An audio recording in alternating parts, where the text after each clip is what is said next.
The Open Gate Show presents Micheal Bernard, businessman, breeder, owner of racehorses, philanthropist, patriot, humanitarian, chairman of Jamaica College.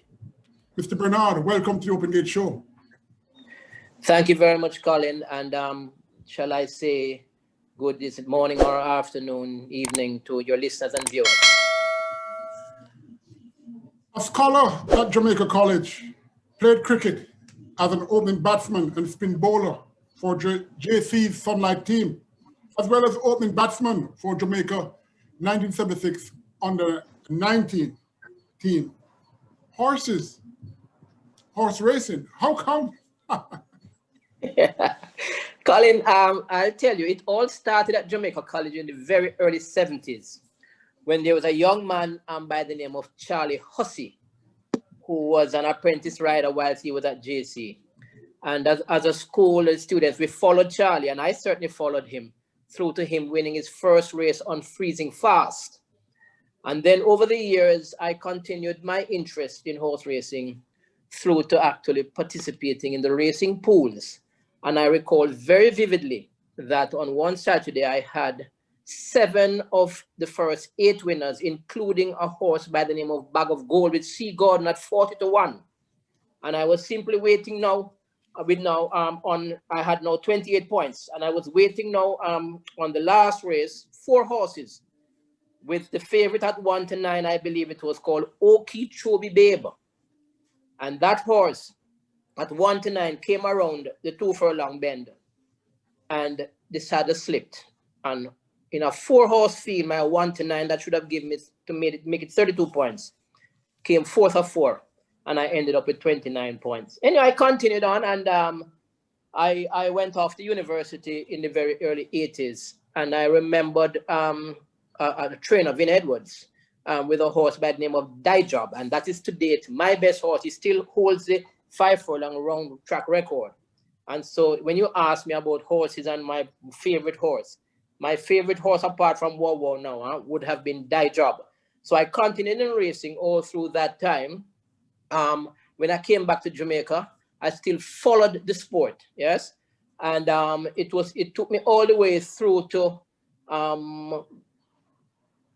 the early, I said it would be the early 90s, no, mid 90s actually, when I now became the CEO for the Cigarette Company of Jamaica, and I took over what Dudley Hendricks and all those other gentlemen used to do, which is to assist with the sponsorship of racing in Jamaica. At that time, we sponsored the Horseman Citation. When I took over, I continued with the Benson Hedges Gold Cup until international tobacco sentiments indicate that sports and tobacco advertising or tobacco marketing should not actually be twinned, and therefore we came out of racing. But that was before I actually had the opportunity, I had the opportunity before that to twin with Chris Armand to put together the Craven A claiming series, and I want to make it be known that I'm one of the pioneers of that along with Chris Armand. My company sponsored that, and I actually supported it big time. And so it was from those days, and through to the year 2008, I was actually in the hospital, and I remember during that time I was reflecting on the way forward because I was close to retirement. I retired in 2010, December 31. So 10 years now in retirement from corporate life. And it was during that time I decided that, listen, I now have the capacity and the capability to participate in the sport of kings in a very meaningful way. And therefore, as a result of that, I decided that I would enter. And many of you may recall I started with the trainer of Dijob, Vin Edwards. And the rest is what you have seen over the past 10 years, which from Vin Edwards went on to Gary Sobrati and a few other trainers. Your first taste of sweetness of the horse racing sport, how was that? Actually, it was my first winner as a racehorse owner was a horse by the name of Cocopelli Cat, a gray horse that we brought from as a 4-year-old, a gray mare from O'Sullivan Farms in West Virginia, where most of my horses came from initially. And that obviously, you know, as an owner, irrespective of the fact that it was an older horse, certainly it was something that you'll never forget. But then I went on and I had a few other winners. With Vin, I had Blackie Davis, which I bought over the internet, along with another one, Sierra Barracuda, which I also bought over the internet from O'Sullivan Farms. And then I went on from there to say that my most cherishable, if you will, early victory that certainly I would not forget is with a horse called City Flight. I remember City Flight very well, and I think her first race was one where she was ridden by Omar Walker, and we had Dane Nelson on Winder Castle's Fortune 100, and it was said that Fortune 100 couldn't lose, and I think we gave Fortune 100 maybe about 10 lengths, and that heralded the arrival of City Flight. And my first, I think, was my first. It was my first. My first import, I think, might have been Known It Is, yeah. But certainly, City Flight was one of the early ones that really gave me great joy. And today we still have, from City Flight came Nuclear Flight, who also was great, was a very good horse. And then we have some offsprings in racing just now. You spread your wings from owning horses to breeding. Why was that immediate? Okay, when I entered racing, I had a vision, just as I do with just about everything in my life. And the vision was to be the top owner of horses in Jamaica. And with that, I was hoping to bring my trainer with me. So the trainer would become the top trainer. Well, when we started to visit farms to seek to buy horses, and we go to the auctions, what we found was that the best was not available there. And when I say the best one was available, yes, you may have the best available on the farms, but certainly, as you'd understand, they have the top clients. Sure. So as a result of that, you know, I wasn't able to get what I considered to be the best. So I remember in the early days, Vin and I had a plan to bring from O'Sullivan Farms in West Virginia mares. And it was primarily mares that were being culled.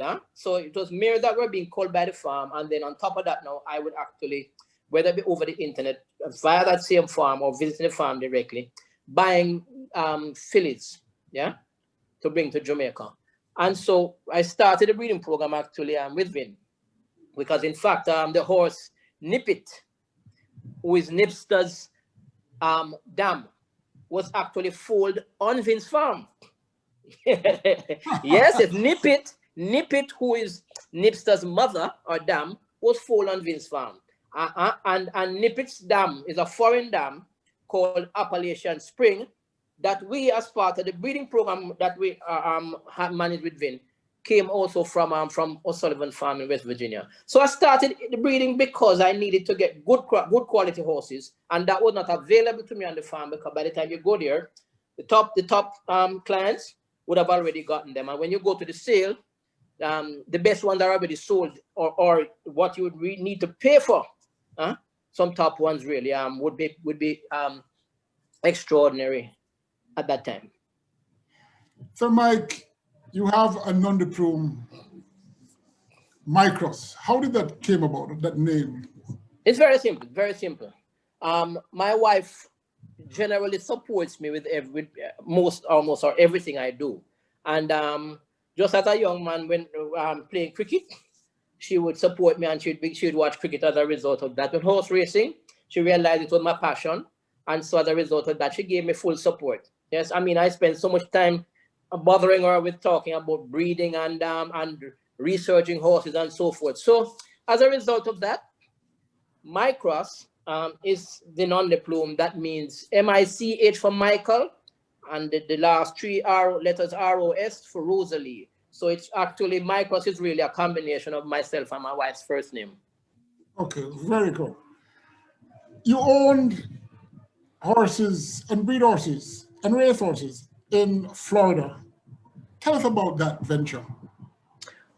Okay, I started, actually, a part of my vision really was to try to race horses in the States to see if I could get something that could go to either the Breeders' Cup or the Kentucky Derby. The first horse I bought actually to the best of my knowledge, that was raced in the United States, because I started at, in fact, Ocala in North Florida is where I actually go to buy horses in the States at the auction, and occasionally from on the farms. And so I started off with horses like Nunities and City Flight, but I brought them directly to Jamaica. I subsequently decided that I wanted to have a little program in the States. So I started actually, believe it or not, I was told that City Flight's mother, Dam, had a colt. And I drove all the way from Miami up to North Florida to Ocala to look at that colt that Gary Sobrati and Alan Bongo Maraj. And I believe Trevor James also looked at it and told me, you know, that listen, City Flight's colt is available for sale. And I went up, looked at it, and bought it.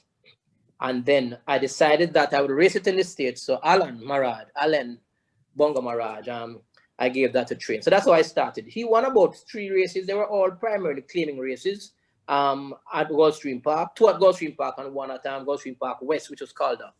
And thereafter, I bought a horse by the name of Wedding Boy, which came to Jamaica. I gave that to Roger Newman to train in the States at Calder. And that one actually didn't race. It trained, it did 35 one morning in the breeze, and then next thing we know, it had a chip. So we corrected, we did surgery on the chip and brought it to Jamaica. That's Wedding Boys. Then I went on to get some others. My big trainers in the States were primarily, Bill Kaplan, many may know him from Musical Maestro, which is Musical Romance, which is a Breeders' Cup Sprint champion. Well, the first horse I gave him was Danbury. Danbury, I gave him as a 2-year-old. He won the first race with it. And then the second race, I think we came, I'm not sure if it's 5th or something like that. But anyhow, we got that horse. We got Javier Castellano to ride that horse in, I think it was early January, late December of 2015, it could have been. And then we went up to Ocala and we won. My biggest race victory in the United States was the Ocala Breeders' Sprint Championship. 6 furlongs.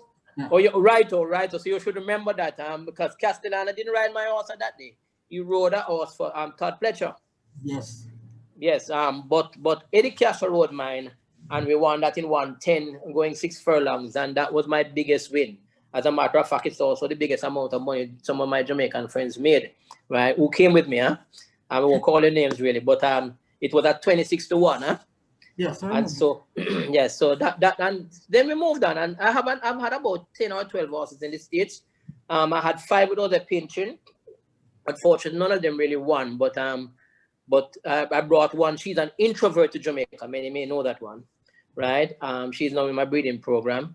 And then I also had Stanley Gold. When Bill Captain retired, Stanley Gold I used to train my horses, and he had Danbury for a while before I brought him to Jamaica. But the one that was most successful was Sunshine and Shadow, who is now a stallion at Orange Valley Farm. He had 3 wins, the last of which was I think in 122 going 7 furlongs, huh? And so he was my most successful there with 3 wins. And as I said, he's now in the breeding program, owned by Orange Valley Estate. So in essence, really, the program in the States, I mean, I still have a mare and a mare 2 yearlings and 2 3-year-olds up in Ocala.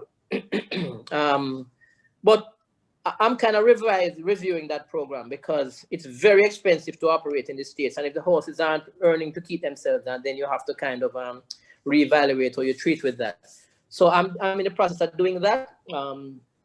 Sometimes you set vision and strategy and you have to change. So I'm not going to stick to something that's not working. Yeah, you have to be careful though, because sometimes the issue might not be that the strategy is wrong. It may be that the execution of the strategy may be the issue. Well, we at Caymanas Park noticed your very early presence almost every morning. Some wrongly were thinking that you are interfering with the training procedures. Well, sorry, go ahead. No, tell us about why you're there? Because I know it's not that. Okay, very good. I'm happy you put it that way, because looking at your horses at exercise can't be deemed to be interfering. Huh? It must be noted that I retired from corporate life 10 years now, from 2010. Huh? And since that time, I really don't have to go to any work to earn any income. Yeah, I am not committed to anyone. Yes, I have my time all to myself, and so I choose to come to Caymanas Park some mornings per week to look at my horse exercise and horses exercise, and sometimes also to walk around the track to manage the weight. Huh? So when I do that, I definitely enjoy being there in a crowd of in a group of persons, right? Trainers, agents, and all of that, looking at my horses exercise and drinking a cup of coffee, enjoying the camaraderie. That's a part of the game for me. Yes. Now the reality is the only contribution I will make, for example, I shouldn't say only, because I do a lot of research, right, on horse racing, and I share that with the trainer, I share that with jockeys, right, and I share that with whoever is willing to listen. Yes. Now, if that's interference, then so be it, right? I obviously want to have an input in who ride my horses, right? If that's interference, then so be it. Yes. But in terms of training, I won't tell a trainer to give a horse a 5 furlong or to do this or to do that. That's not my business. I'm not an expertise in that. You follow? But I'm certainly an expertise in standing and having a cup of coffee, enjoying the morning, talking to people, yes, and sharing my research and all of that. So if that's interference, then I'm an interferer. All right. Before I get into the racing aspects of this interview, you Yes. currently you currently own a stallion. Elaborate on the line of breeding, and in your opinion, which lines in Jamaica he'll be compatible with? All right, let me say this. I have not paid any attention to any lines outside of horses that I own, because I haven't brought my stallion to Jamaica to seek any stud fees or anything of the sort. Huh? I brought it primarily for my purposes, and obviously people are interested. Then certainly, I would not refuse them to. But let me say this: that stallion who is named Perfect Curling. I remembered in the year that he was brought to the Ocala auction as a 2-year-old. I looked at the catalog that was sent, and in searching through, I saw this curling colt by 6 out of 6 save by a perfect soul, a mare called 6 save. So anyhow, I looked at it, and when I went to Ocala, and before the horse came in the ring, I said, "Oh, curling, the stud fee is almost $200,000. I can't buy that." So I left and went away, and I was sitting and having lunch. And to my surprise, a Jamaican breeder came running and saying, "I just bought a curling colt. I just bought a curling colt." So I said, "What?" So I said, "Which one is that?" And when I looked at the same one that I had ticked in the book and said I couldn't afford. So he told me the price he got it for. And he said, "Would you like a half of it?" I said, "Sure." So as soon as we cemented it, I then said, "Come, let us go to the stall and look at the horse." When I went to the stall, the first question I asked the people there is, "What is wrong with this?" Because come on, I mean, for the price we got it for curling. So anyhow, when I said, "What is wrong with this?" they said, "Well, you tell me." So as I looked at the vet report, and everything was fine except that it had 2 spurs, 1 in each foot. And so the Jamaican breeder said, no, I don't want that. I don't want it." And I said, "It's okay, no problem. I will take it because I'm going to bring it to Jamaica as a stallion, to use as a stallion." I gave it to Alan Maraj again to train in the States. And I said to him, "Alan, don't worry yourself. This horse is coming to Jamaica as a stallion. So if you can try to see if you can get it to run a couple of times before, which may not be a bad thing." He ran and it was down the track. But we know it wasn't really prepared for racing. I said, "Listen, it has to leave there in January. So here in December, see if you can get a race or 2. And it ran down the track. But I was fine with that because guess what? My thinking is it's a stallion I'm bringing it for. Plus, what are we talking about? Gary Sobrati has a metric that he uses for quality in horses. and which is the number of grade 1 wins between the parent and grandparent. Well, this perfect curling is the sire of his sire. Perfect curling has 7 grade 1 wins and is the first horse to reach $10 million in earnings. Yes, and then his dam sire, Perfect Soul, has grade 1 wins, right? Yeah, and has thrown Singletary that won Breeders' Cup. I think it's Breeders' Cup Mile. So I said I have lovely breeding here. So I'm very, very happy for that. Now, I have a number of mares. And when I do my nicks, right, what I'm getting really is some good quality grade 1 breeding in my horses. So as a result of that, I'm happy. Well, as you've seen so far, I've only had 2 of them that have hit the track. Sure Curling and Curlin's Kawata.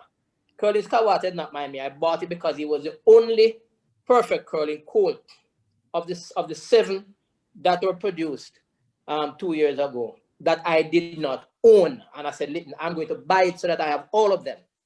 And so I bought that one. Not my mare, as I said, right? And so my expectations are not exceptionally high on Curlin's Kawata.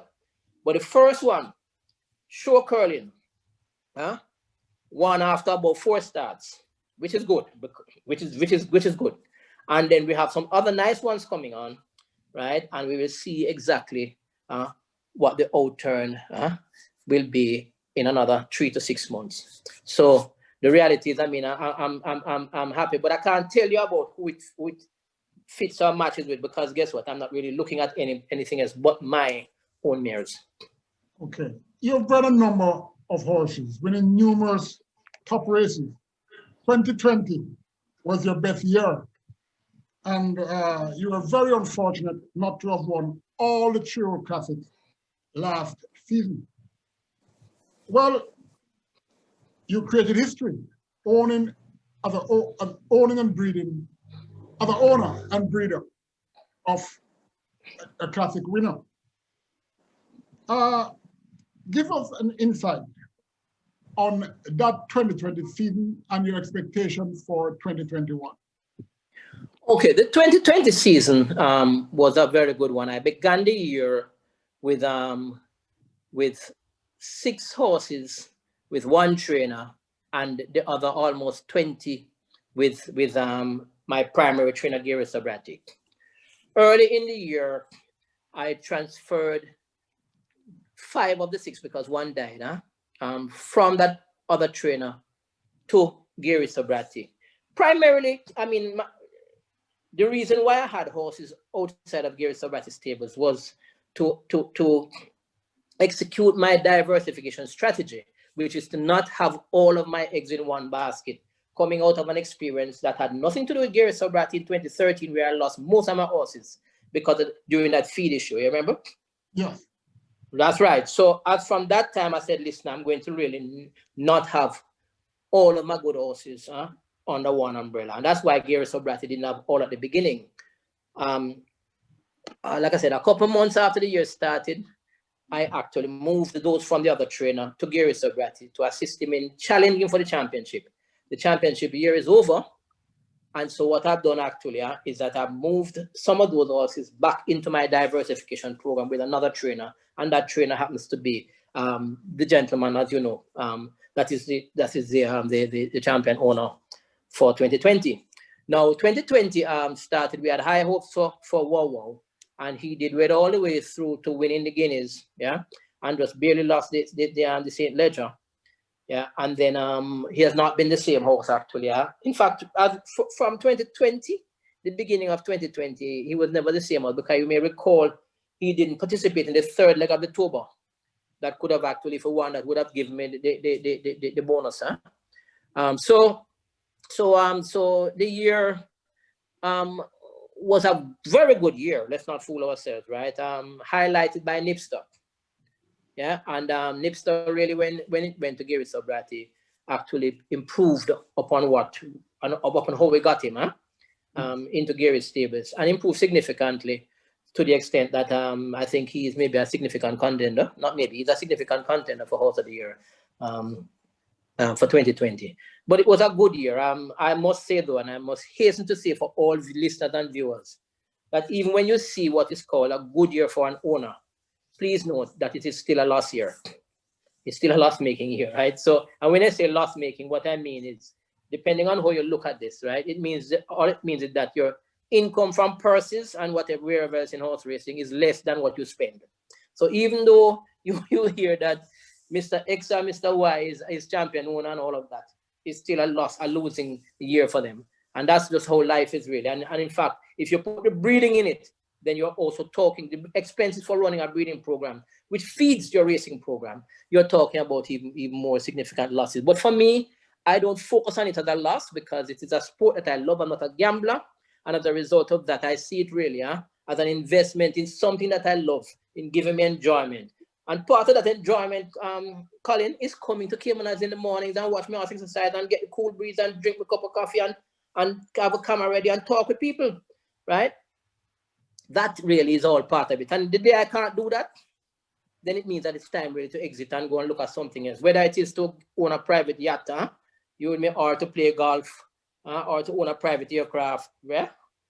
Whatever it is, right? But everybody must have something that they enjoy, and that is what I enjoy, and that is what, you know. And I feel very good actually about the fact that my participation and my investment is helping a lot of people,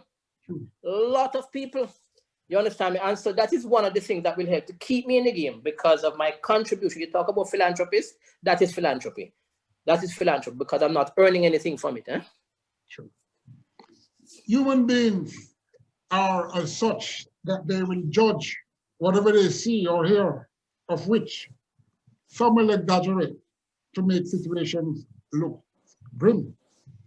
The recent happening that caused Nipster and a few others to relocate from Gary Sobrati stables to Trainer Anthony's barn. Do you wish to explain that for the racing fraternity? Oh yes, I'm very happy. I'm very happy to do so because I want to dispel any rumors and some rumors about misgivings, misdeeds of Gary Sobrati. Gary Sobrati has not committed any misgivings, any misdeed, right? So Gary Sobrati is really an honorable person. I have been dealing with Gary from 2011, and it must be remembered that when I went to Gary Sobrati, I was nowhere on the map except being known as a man with a lot of horses and spending a lot of money. Yeah. In the space of about 8 months under Gary Sobrati, I moved from being nowhere around to number 8 on the owners list in the rankings. The following year I was number 1. The following year I was number 1. Mark, I had a few other trainers, Robert David Jr., Gordon Lewis, and Dalton Sergio. Yeah. But I was number 1 under Gary Sobrati. Now, some of these rumors I'm hearing, if Gary Sobrati had committed any offense or anything to upset me, yeah, I would not have. Come on, let me interject 1 second. We have to go for a brief resetting. So we will continue shortly. Okay, all right, great. Please hold that. Yes, I sure will. For our listeners, I must apologize for the brief breakage, and especially it's a very important projection of what is really happening because it's on the lips of everyone, all different sort of rhetoric, etc. Mr. Bernard, continue, sir. Yes, I'm saying if Gary Sobrati had committed any misgivings or any misdeeds or anything that could be considered to be fraudulent or otherwise, there would not be a single Marcus horse with Gary Sobrati. Not a single one would be with Gary Sobrati today if that was the case. So I just want to ensure that I emphatically and unequivocally dispel all rumors that it relates to anything in relation to any misdeeds on the part of Gary, why some of my horses are no longer with him. Let me make it very clear what the situation is. I have decided, as I said earlier, some time ago, to not have all my eggs in one basket. My experience has taught me, from both as a businessman and my experience in horse racing, that I need to diversify. Gary Sobrati is my primary trainer. He has most of my horses, but I've decided, as I've had before, remember at the beginning of 2026, some of my horses were not with Gary. They came over to him to help him to win the championship. When I was moving from the other trainer, yes, and now the championship year is over, I decided to continue or resume the diversification. And so I went through a process of assessing trainers and decided that Anthony Babanuni is the person who I'm going to go with as one of my other trainers. Yeah, and so in fact, the horses that I began the year with Gary Sobrati, he still has all of them. There is not one single horse that Gary Sobrati had at the beginning of 2020 that he doesn't have now for me, that has not either gone to claiming or died, or as Boulder Flair was, right, or gone to the farm. The only horses that actually left Gary Sobrati's stables, and there's only 3 of them, of 5, are 3 of the set that was with the former trainer, right, and was moved over to Gary earlier on in the year. So the reality is that Gary has all the horses that he had at the beginning of the year, right, still with him, except for those that went into claiming or gone, right. Let me put it this way: Gary has done absolutely nothing. I agonized, for example, over even putting back Nipster into the diversification program with another trainer. But guess what? I said to myself, that I will have to do it for my own interest, right? To execute my diversification strategy, and also to ensure that I don't have 3 Mercedes-Benz under one umbrella. And you know the 3 Mercedes-Benz are? Well, Nipster... Or maybe I could put it another way. I didn't want to have a Mercedes-Benz, a BMW, and an Audi on the same umbrella, because it's 3 premium assets that I cannot afford to lose all of them at once if anything happens. Yes, you see, what the misconception is that a lot of people are viewing what happened from their point of view and their wishes. I mean, they are disregarding that you're the owner and you make your decision. It's unfortunate that Nipster, seemingly the top horse in the island, and under Gary Sobrati, and it has moved elsewhere. But I'm glad that you've made that point, the reason, so that, well, there'll be some who will agree and some will agree to disagree, but you can't please all. That's right. In fact, Colin, I would say this to you. Some ask me, so why not Whoa? I said, listen, come on. Whoa was nurtured from a little baby, with Gary Sobrati. Whoa was done, in fact, quite frankly, had it not been for winning the St. Ledger, and maybe this Sir Ian Levy Cup, Whoa would still be considered to be a better horse than Nipster, and we're not sure what will happen, right, when Whoa will actually return to his old self. So the reality is, the principle people have to accept and understand, and I hope they do it for their own lives and business, that you must diversify your risk, especially if you have the number of horses. I had 26 horses in training last year, Wow. You understand me? And so to have all of them under one umbrella, into the future, it's a dangerous thing to do, as I had experienced in 2013. So that must be understood.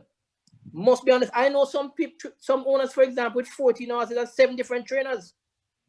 14 horses and 7 different trainers. You understand me? Today I just have 2 trainers.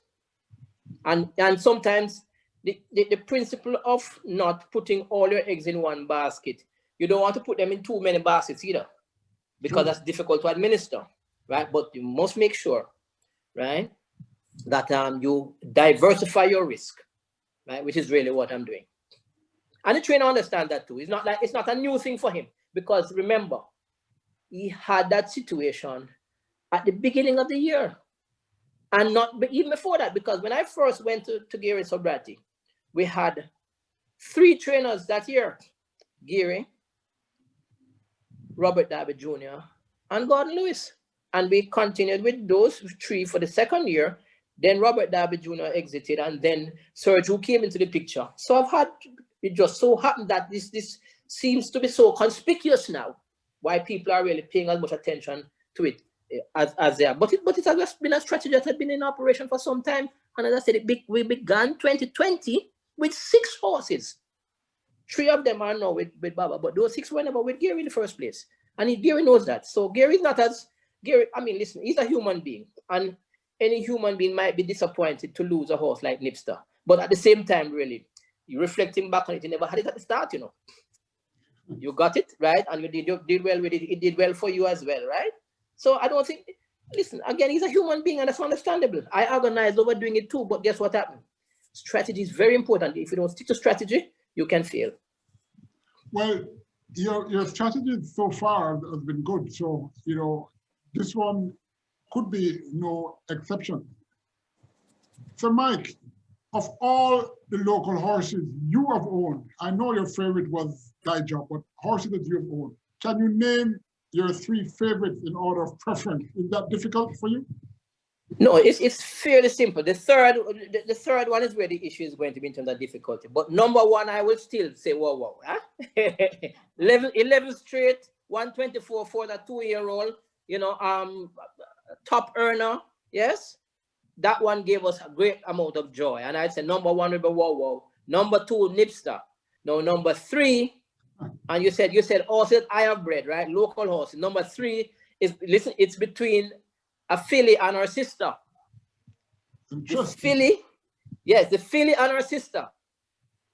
The filly is Nuclear Affair that won the Guineas in 2016, I think it was. And her sister, Another Affair, who should have won the Derby. Yeah. And so those are the 2 that are vying for 3rd place. Interestingly, they are sisters, huh? Yeah. Full sisters. Full sisters. They vie for about 1st place, I would say, whoa. 2nd, Nipster. And 3rd place between the 2 sisters. And all of them actually were trained by Gary Sobrati as well.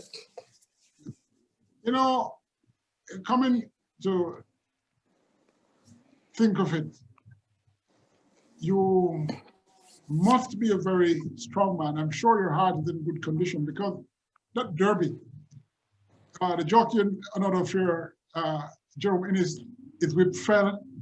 Nipster on the, was coming. I mean, how walk us through that moment, that briefly. Let us start with that. After the St. Ledger, I said to a jockey, the media was calling me, and the media said, "What? We hear you've taken Robert Alladine off wow." And I said, "No, we have not taken him off wow. I am giving him a horse to ride that I believe best suited riding style and will win the Derby with him aboard." Yes, with him aboard. And I even said to him, if Wawa beats this one, I give you the difference between what Wawa earns and she earns. So if Wawa, if you ride on Another Affair and if she come last, and Wawa wins with somebody else on it, you get the $270,000 jockey would get. You understand me? Because I said, listen, you ride it best. I even went to remind him that a horse by the name of Swiss Skydiver came 2nd in the Kentucky Oaks, and then went to the Preakness and beat Authentic, who won the Kentucky Derby and the Breeders' Cup. And I said, it's exactly what's going to happen. I even sent pictures, and part of my interference, and even Innes will tell you, the so-called interference, right? It includes me going and researching and finding 3 tapes of a horse by the name of Black Tie Affair, who is the damn sire for Another Affair and Nuclear Affair, and send it to them and say, look, this is how you're going to ride and win the race. And I'll tell you, Innes came in the morning and said he can't lose the Derby after all of that. And he would not have lost if he didn't drop. Right. You understand me? He would not have lost. And this is, these are the type of things you should call interference, because this is how I interfere. I add information, I give information. Listen, let me tell you this. I cannot be involved in horse racing and can't make this kind of input. If I do, then forget it. You understand me? But this is the kind of input. And listen, I am sure if you talk to Innes and Alladine, they'll tell you, listen, I mean, it was helpful. You understand me? So, but this is really the measure of interference. If you want to call it interference, go ahead. But my interference is going to involve me proposing who I want to ride my horses, yes, and adding information. Yeah, I might even propose races if the trainer doesn't think about it. All the trainer can do is say, listen, yes, good idea, or no, not good idea, or the horse not ready. That's it. If you call that interference, then I'll accept that and call myself an interferer. Well, fair enough. You know, that analogy of interference. Interference is so broad, it can mean, it all depends on how you... Thank you very much, right. Right. Well, for my tour racing fans and listeners, it's not necessary what you see or what you know. Well, the facts are what is the nucleus of anything. Local horse racing is on a different planet from Earth, and it is very unique. It's a very unique sport in Jamaica for so many, in many ways. There are lots of people who have made our horse racing industry buoyant to this point where horse racing presently at. Mr. Micheal Bernard, you are one such person and surely a jewel in the crown of our local horse racing industry. The Open Gate Show is very grateful to you and Team Micros, as well as your family, and hope 2021 brings further success and enjoyment to you and your team, including trainer Jerry Subrati. We'd love to have you, hopefully, this time next year on further successes, but hopes are hopes, and we surely are on a team of the Pure Water Group. Thank you, sir. Thank you very much for having me, and all the best for the new year to your listeners and viewers, and to you yourself on the show. We wish you all the very best, huh? And this is coming from my class. All right. Okay. Great. Thank you. You're welcome. That's from the Open Gate Show, a special show. Of course, you know that we have intermittent shows that are outside of analyzing the race card. You must subscribe to the Open Gate Show on the Facebook group as well as YouTube. It helps you. There will be notifications on anything new that has happened, because there's so many things that happen every day at the racetrack, as well as in the horse racing industry, of which we'd like to inform our local fans as well as those in the outer part of the world. So don't just look at the show. Subscribe, support the show, because surely we are supporting you. Join me